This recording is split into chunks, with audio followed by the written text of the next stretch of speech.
I was just like, I don't care who I need to call. I don't care whose studio session I need to invade. I need to get my name out there. And that's exactly what I did. 4 hours max is what we got. When I got to this country and I was told how long you guys go without electricity, I was just like, I'm never complaining about our load shedding ever again. Generators. But then you had to plug it like close to your gates because it's too loud, and then the sound bleeds onto your song. And working behind the scenes pays more money than actually being in front. I was like, I've been in the wrong job, man. Everybody's born an artist, but the problem is to maintain to be one when you grow up. Some people have been asking, do you just do celebrities or what? So I even do certain people, like for the guys who like to promote their music. Good afternoon. Welcome to another edition of On the Table. Yes, that's what you can look out for on the show today. Very exciting show, as we'll be having a chat with Josh Arts, an artist who really, he gets to draw different personalities, and he happened to draw me recently. And I said, you know what, I need to have a conversation with this guy. What's this all about? In fact, some people took me too seriously when I said I'm taking him to court. People don't get sarcasm. I don't get that. But anyway, my name is Chimwega, or simply Chimweka, and I'm your host. But first up, we've got a very special guest coming through all the way from South Africa. She was in the country over the weekend performing at DJ Switcher's house. She is an amazing artist. You may know her for featuring on songs such as Skeleton Move by Master KG, also from the hit song Controller with Prince KB, and well, she's able to hold her own ground as well, and we'll be talking more about her journey with her right here. Ladies and gentlemen, Zanda Zakuza, how are you doing? Well, thanks. How are you? I'm okay. I don't know if it's too late to say welcome to Zambia. I know it's not your first time. It's not. But good to have you here. It's really nice to be here. Thank you for having me. Yeah. Even just coming through, the first time you came to, when was the first time? By the way? A few years ago. Yeah. Yeah, I think it was about four years ago. Yeah. And what has been different about the experience last time compared to now, apart from the heat, because you've been talking about the heat quite a lot. The heat is slightly unbearable. Well, I made friends, so every time you visit, at least you've got people to hang out with, people to chill with, people to party with. So over the years, I've made friends, and it makes the experience a bit more, entertaining. Yeah. Yeah. And you came to for Switcher's house. Let's talk about that. How, first of all, you and Switcher connected. I met Switcher through Abel Chungu. Oh, okay. Imagine, yeah. So when I was here the first time, I linked up with Abel Chungu. I had met Abel at a gig in Malawi. So when I was finally in Zambia, I hit him up and said, hey, what can I do around here? Like, my show is only like in 2 days. Then he took me around, and then that's when I met Switcher, the international DJ. By the way, Switcher is somewhere around here. Yeah, so yeah, man, good vibes, good people. We linked up again in the UK, and yeah, man, every time he's in my country, we link up. Every time I'm in his, we link up. Oh, so you're friends. Yeah, we're chums, yeah, solid, yeah. That's dope. And what was the experience like being at Switcher's house? Yeah. Oh, the people are very nice, first and foremost. But that was a maza, man. More than anything, I think I was just there to have fun. It wasn't like a job, Yeah. It wasn't one of those gigs, Yeah. I was just there to have fun, man, and make sure everyone's having a good time with me, man. Like, shout out to Switcher, man. That was a solid thing that happened there. Yeah. You've got a very interesting story, even talking about your journey through music and from the time you just came onto the scene. But even before that, I know part of your story is you dropping out of school, right? and pursuing the music. Yeah. I mean, when you look back at what you've done over the years and getting back to that decision you made, what has that been like? Torturous for my mother, but I have no regrets, man. That was a vital statistic in my journey. My stubbornness kind of helped me. It also just, it gave me no choice. Like I had no plan B, so I had to push harder than the normal guy. And it worked for me. I was just like, I don't care who I need to call. I don't care whose studio session I need to invade. I need to get my name out there, and that's exactly what I did. Yeah. But I've since gone back to school trying to finish my degree because, something to fall back on. Yeah. I mean, it's a bit too late. I literally sing for a living. But yeah, just to say, you know what, I did it. I finished my degree. So I'm back at the School of Music Yeah. trying to finish that. But yeah, man, I don't have any regrets. I wouldn't recommend it. It's very hard, trying to get out there when you don't have any backing, any degree, any paper in your hand, and you basically working on pure luck. And if your luck is a bit mixed up, you're gonna have a very hard time. But yeah, man, I have no regrets, man. That's probably like the boldest move I ever made. Yeah. Yeah, defying my parents like that. Yeah. Do you ever like come across the people you're in school with and see Yeah. how they're doing when you meet them? Who's usually doing better now? A person I went to school with. Yeah.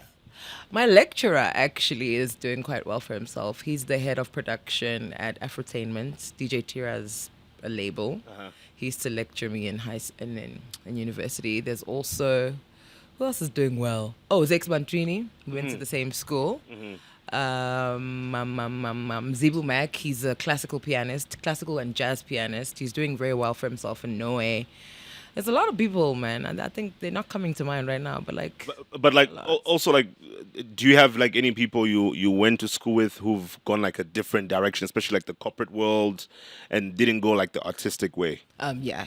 Some guy just went into finance. Like as soon as he's like one of the biggest guys in my city right now. He's running businesses. Like he's like, okay, fine. I've done the music thing. It's boring me. Let me just try and get another degree. He's like straight up a finance guy, suit and tie and everything. Yeah. Yeah. Like that's the only guy I know who kind of went a different way. Yeah. Yeah. Before we started the recording, you and I were having a bit of a chat on load shedding. Yeah. Something that we're experiencing. What have you gotten like a direct experience of Load what the what situation is here now? Yeah. You know what? Yeah. I'm grateful, man. Our load shedding is not that bad at home, hey? It's not that But bad. wasn't it that bad? 4 hours max is what we got. When I got to this country and I was told how long you guys go without electricity, I was just like, I'm never complaining about our load shedding ever again. Sorry. What? I'm like, well, the main concern for me is like, how do you guys run your businesses? Like, isn't that crippling to like... It's Yeah. really bad. It's really bad.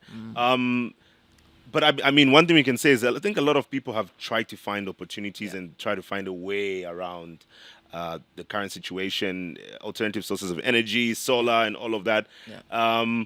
But were these considerations also there for yourselves when you were at the peak of load shedding? At the peak, South yes. Africa? When we were going 6 to 8 hours without power. Yeah. Yeah, like we had to consider solar inverters, especially for studio. Oh gosh. Yeah.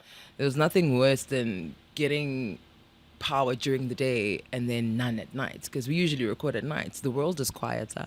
You think better. You're more creative. More artists are like nocturnal, so it was the worst. So we had to get inverters. We had to get generators.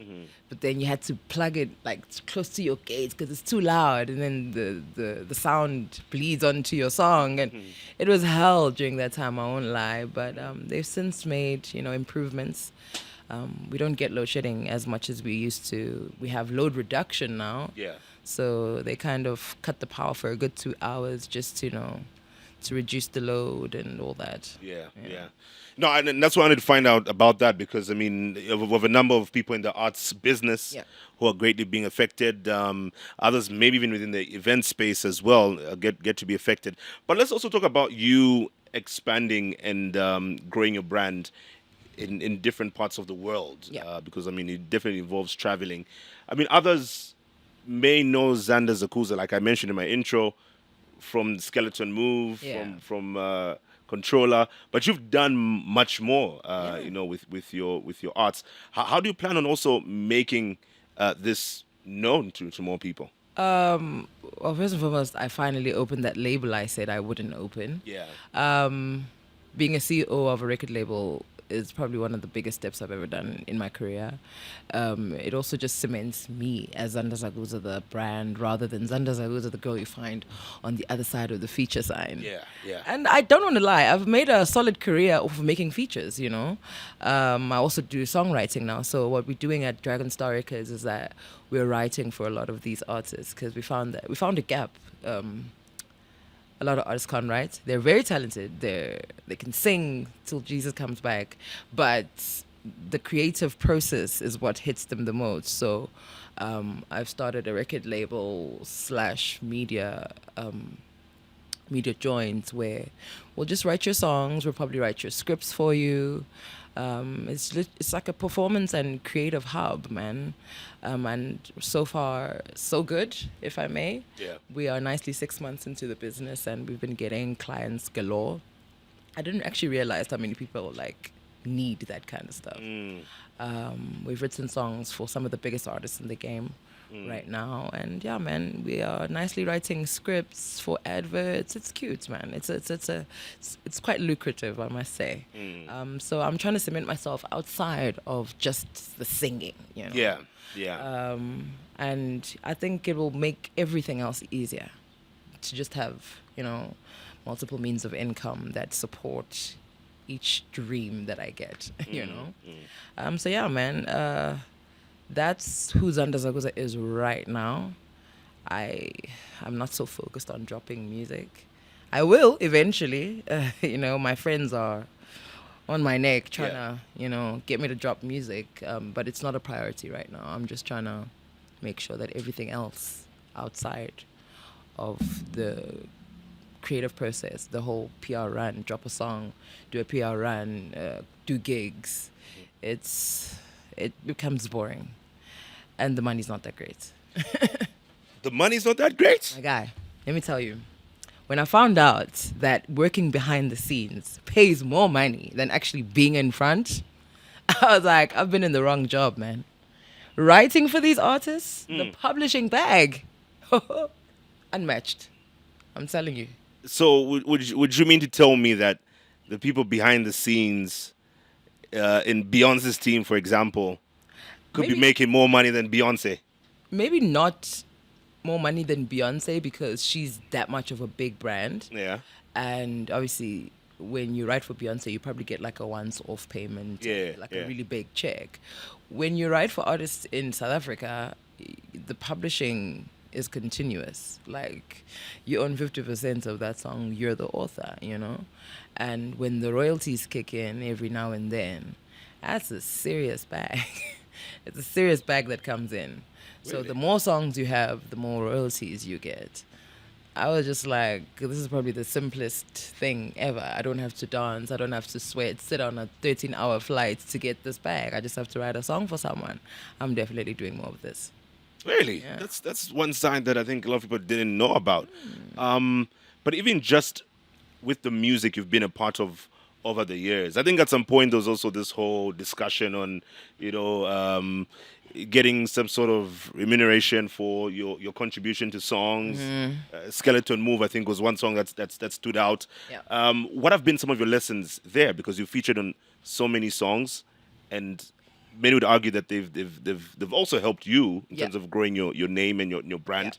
But from the money side of things, the money side of things is not as easy as I'd want it to be. As much as now I can say I'm not doing that and it doesn't fall on deaf ears, I had to fight for that. Like I always say that I'd rather be known as a mean, unapproachable person so that when a person eventually approaches me, they know that they need to get their story straight because she doesn't play. You know what I mean? I had to fight for everything because what you do is you give a song to a person, like for example, a DJ, you write them this beautiful song and it works for them. They're the one getting the gigs and you're just the featured artist. And now when it's time for you to get, you know, your accreditation, it's like some of them, it's hard for them to even put you on the song, like to credit you on some. The person singing on this song is Zanda Zakuza. It's hard for them to do that. I don't know what the vibe is with DJs and that. So they do that, and then when it's time for them to pay you your money, it's also a struggle. So I did a thing where if I'm going to record with you, I record at my studio, and I send you a snippet of a song. These are ways of me securing myself, because unfortunately there aren't any laws in place that protect the vocalist. So you had to sort of be smart about it. I'll send you a snippet, and if you like it, I'm gonna have you put something on paper. I'm big on contracts now. It's probably the one of the reasons why a lot of people find it hard to work with me, because I don't do gentleman handshake agreements. Everything has to be on paper, or we're not doing it at all. So, Switcher, I wonder if Switcher put everything on paper before you For the came out song here. that he wants to be on, with zero contribution.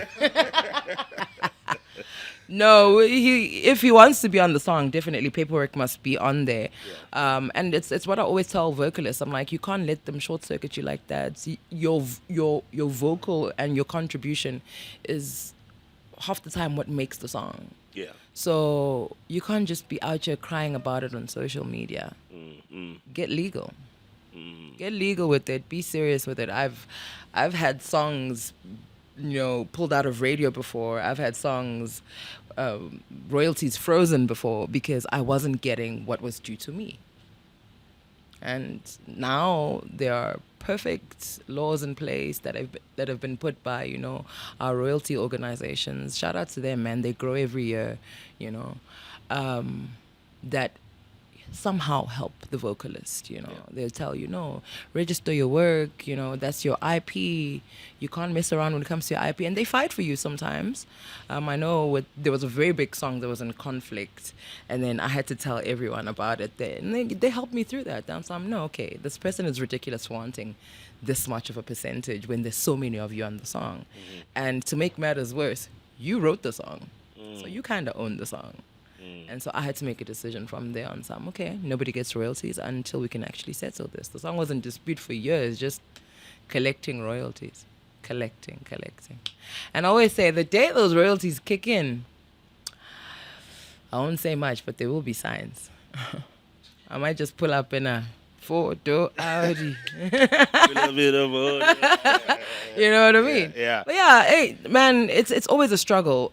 You have to be very stubborn when it comes to what you contribute on a song and how you want to be paid for it. So this has definitely put you in conflict with artists because of that. Definitely. So what's your relationship like with even people like Master KG, for example? KG and I are cool. Yeah. We've known each other long enough to, work through our differences in a way that only we understand. We could go probably half a year without talking, and then it's like, sure.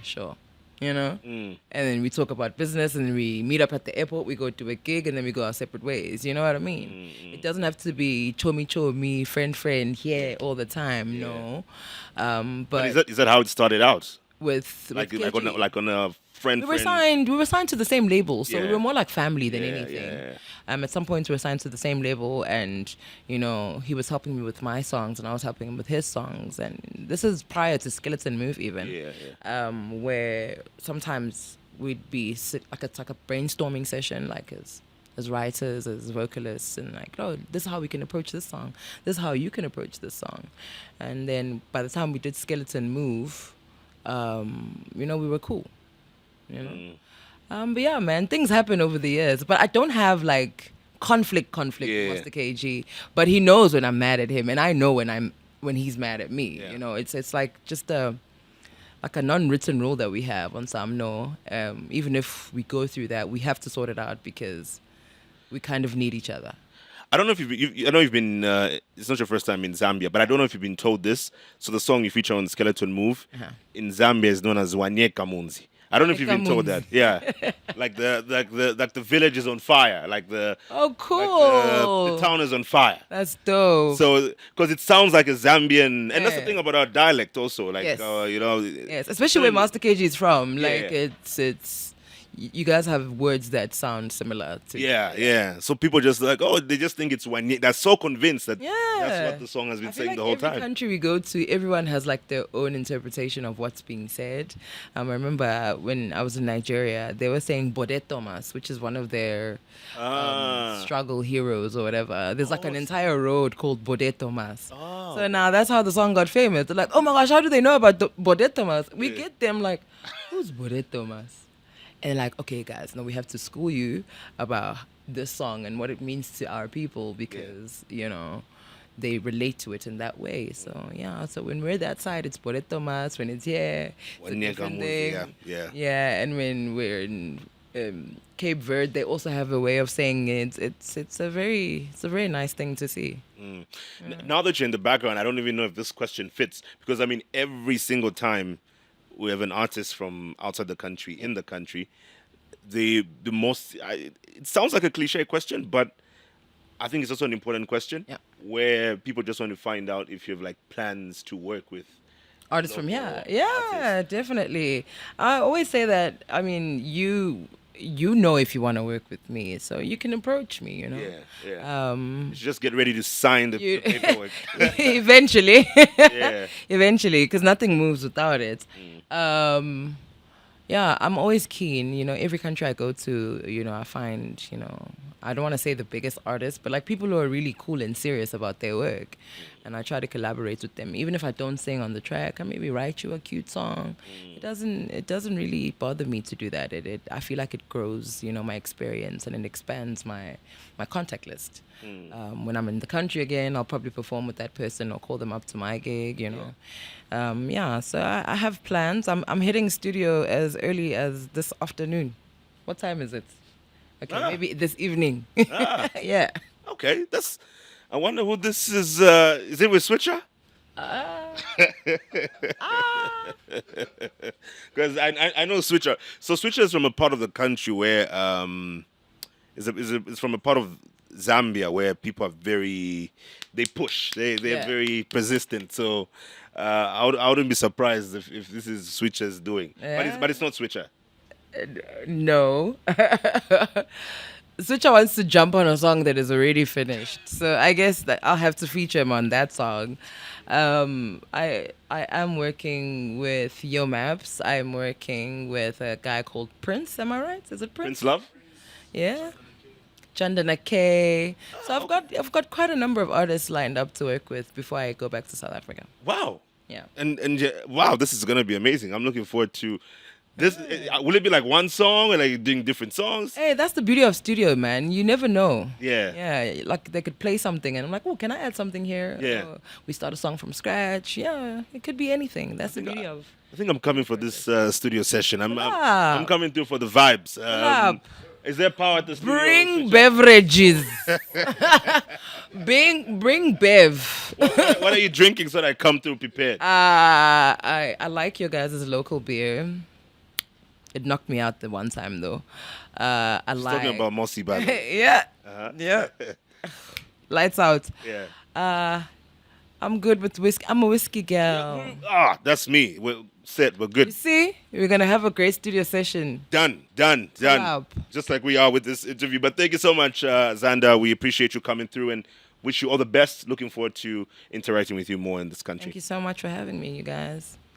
Zanda's been my guest today. And, well, we still have another interview coming up. Josh Arts. This guy, can you imagine? He drew this photo of me. Like, how could he do that? But anyway, he's going to explain himself more coming up next.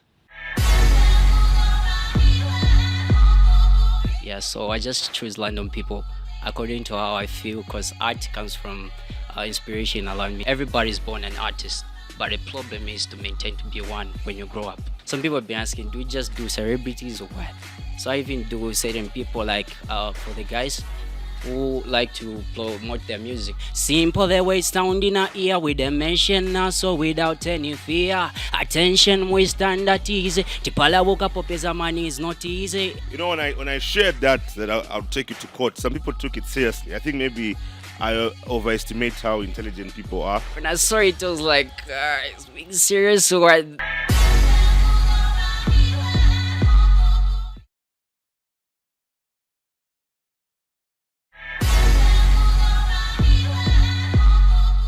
Welcome back. You're still watching On the Table.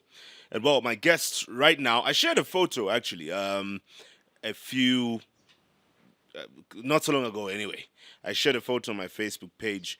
First, it started off with me getting a number of mentions and just me wondering what exactly was going on And I just thought I put more background to this as well. So people were mentioning me on Facebook, and I go to this post and I see, um, first of all, my name was mentioned on a page, and it had the words, once I mentioned on this page, then you should know what's going to happen next. I'm like, okay, what happened? So I go on the page, I'm trying to see what really goes on, and I'm seeing certain people being drawn in a very funny way. And next thing I know, I was a victim of it. And yeah, I saw that. I mean, people had a good laugh about it. And well, the artist behind this requested to feature on the table. And well, he's now here on the table. Josh, how you doing? Fine, fine. How are you doing, man? I'm okay. So, I mean, where do we start from?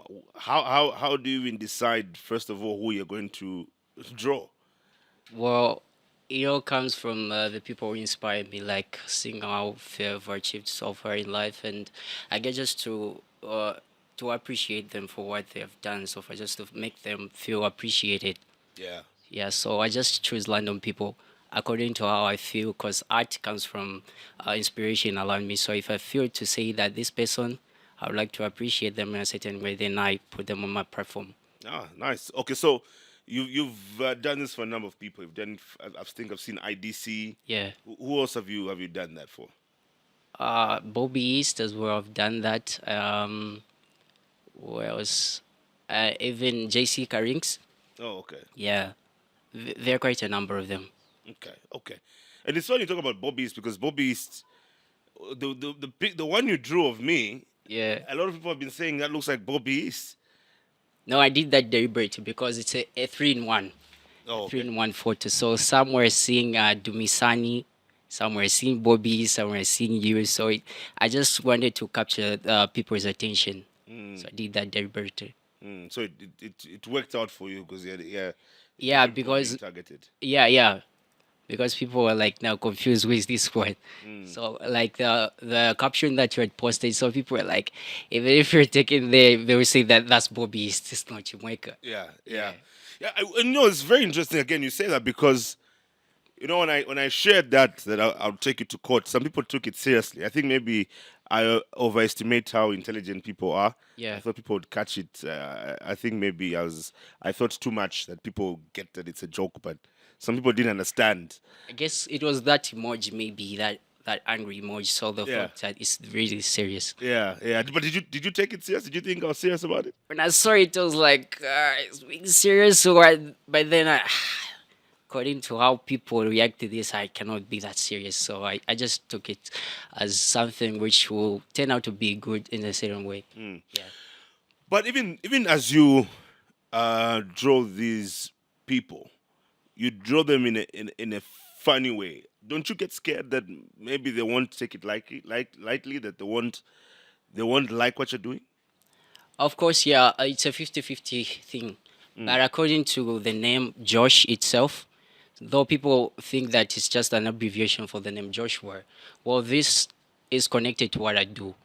So according to the dictionary, if you check, Josh simply means to tease someone in a friendly way or in a pleasing way. Yeah. So that art is linked to my name. That's some more reason why I do that.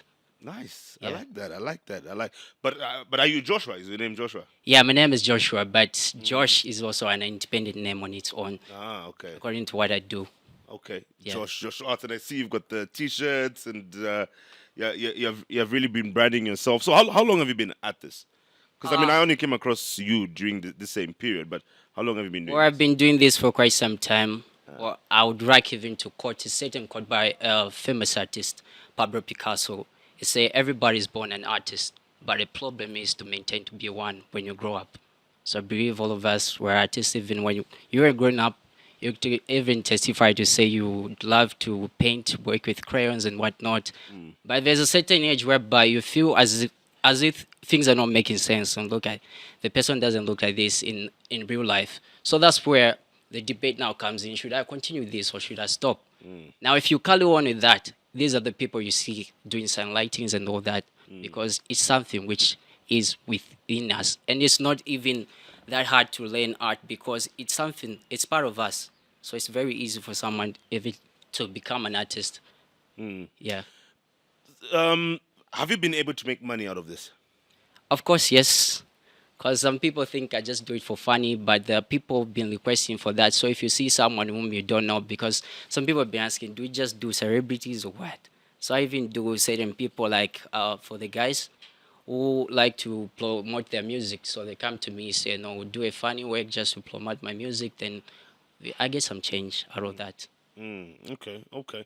So, I mean, away from this, what else? What else do you do that keeps you busy? Where if you check my bio on the same page, you will see that I've written something like a multi-talented artist.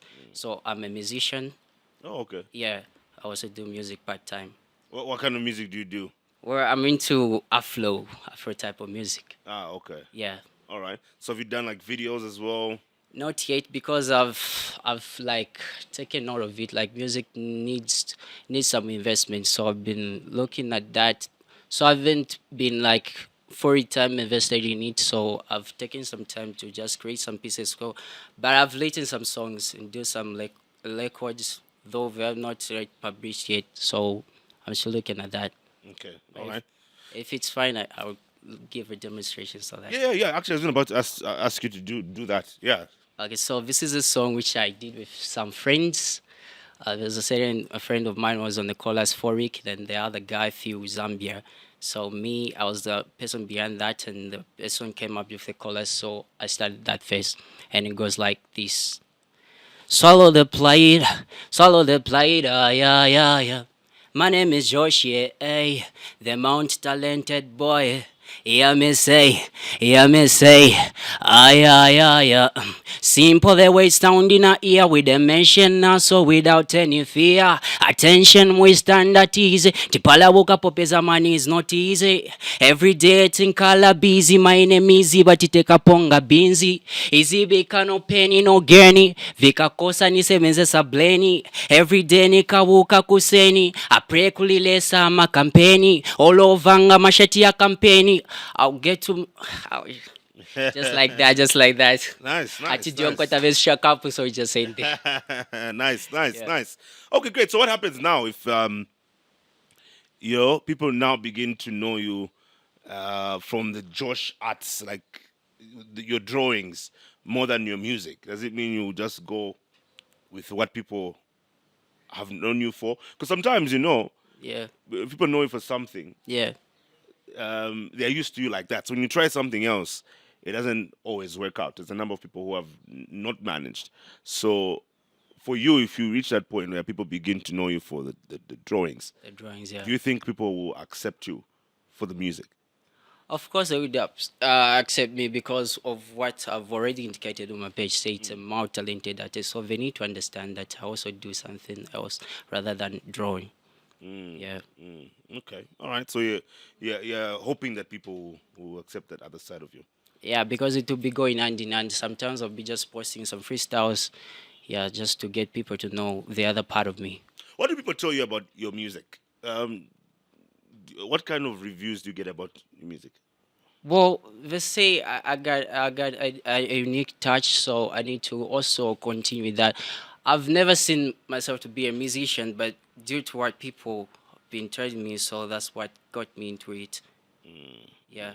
Okay. I've always been a fan of music, but never saw myself to be a musician. Not until people started saying you are capable of doing this. So I thought of trying it out, and the response was just overwhelming. Yeah, I mean, I like your rhyming scheme. I love how you are able to make rhymes. I love music where people know how to rhyme words, and I think you have that. Have you ever tried auditioning for Icon Zambia? No, not yet. What do you think David Kazadi would have told you if you auditioned? Well, with what I've been saying so far, man, well, it goes with how I present myself, but I feel it would just be a fair comment. Yeah, according to a number of people who have been commenting on what I do, I think it would be just a fair comment. And you write your own music. Yeah. So when you're writing music, do you ever think to yourself, okay, how should I write this song? Should I write my songs in English? Should I sing my songs in English, or maybe I just stick to local language so that it's easier for me and for The people are listening to my music. Well, I prefer to write my songs in local language because it caters almost everybody. And I grew up from Lusaka. I later shifted one in Kabwe, so I'm fluent in Bemba and Nyanja. So those languages, they help me to communicate with a number of people. Okay. Yeah. But which one would you say most fluent in? Nyanja, because I shifted in Kabwe when I was 12. So, but I would say even Bemba, because according to the language development states that someone can learn a language fluent at the age of 12 when the lad is still active. So I think I'm also fluent in Bemba. Wow, wow. You seem to have your facts and so on. So where did you go to school? In Kabwe? As in Where my, where did you do most of your school anyway? Your I guess maybe if I can say secondary it was in Kawe in Kabwe. because by then when I shifted was in grade 5. So from grade 5 to I finished, that was in Kawe. And right now I'm actually a student at Irvine College.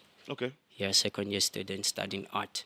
Ah, nice, nice, nice. Okay, that's really good. It's good you have that side also being backed up. Okay, so as we also get to conclude with our chat here, getting back even to the artistic side, the drawings that you do you do you get worried that people won't take you seriously because of the jokes or the funny drawings that you make?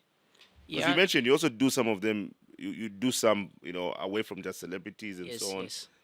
But even just to make it more commercial, how do you plan on going about that? Because if I'm seeing you drawing people with a schooner, Yeah. Shan, what, I'll think, is this guy even serious? Well, talking about schooners, well, every art that I present, it has a meaning though. So people just think it's just some kind of funny stuff and all that. So I've been seeing people asking me, say, what's up with the schooners? Are you a lover of schooners or what? But I guess schooners have something behind them, which I think I should just leave here on this interview just to clear the mystery. Well, when you talk about the heels of the phrase high heels can symbolize the challenges and obstacles that need to be overcome because it's hard to walk in heels. It needs balance, it needs perseverance. So when a girl walks in high heels, it shows how confident she is. And that's me. I've been confident. I've been believing myself since day one. So I've just put that as a signature, not just a mere schooner, as people put it. So they've been be wondering, say, I Jordan turned into a schooner. How? So that's just a signature, and that's the message behind it. And the pink also, the pink color, of all colors, they say, why do you even choose pink? Some say it's for girls. Well, I believe color has no gender. Color is just the way something looks when light strikes on it. And with pink, I think pink also carries a message behind it because pink symbolizes something calm, something which symbolizes love as well. As I mentioned, I do that just to appreciate people who have made it in life and who inspire me to do great stuff. So that pink also represents the love that I have for them. I think that's what I can say. Okay. Josh, thank you so much for coming through today. I saw the picture and I said, well, he wants to come through and on the table. Let's make his wish come true. Thanks a lot for coming through. Yeah, and before I leave, I actually brought you something as well. Okay. Yeah, Okay, now this is a genuine surprise. I don't know if you guys knew. yeah, Okay.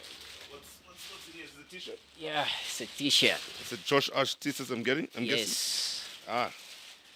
Wow, nice. Nice. Josh Arts. That's what's here. Great. This is even my size. Yeah, I think I'll fit this. Yeah. Oh, nice. Great. Thank you so much. I wish you told me this. I would have worn it on the show. This very show would have done this interview. It was just a surprise, though. Yeah. No, thank you so much. I appreciate I appreciate this so much. Thank you. Thank you. And thank you for and having thank you me. for the drawing. Well, I was wondering, like, has he brought the drawing here as well? Or what? What's happening? But thanks a lot for bringing this for me. Sure, sure. Appreciate it. Josh Arts has been my guest today, closing up this edition of On the Table. Thank you as well for watching. Look out for next week's episode, Sunday at 17 hours. My name is Jimwega Sumpi Chiweka. Bye-bye.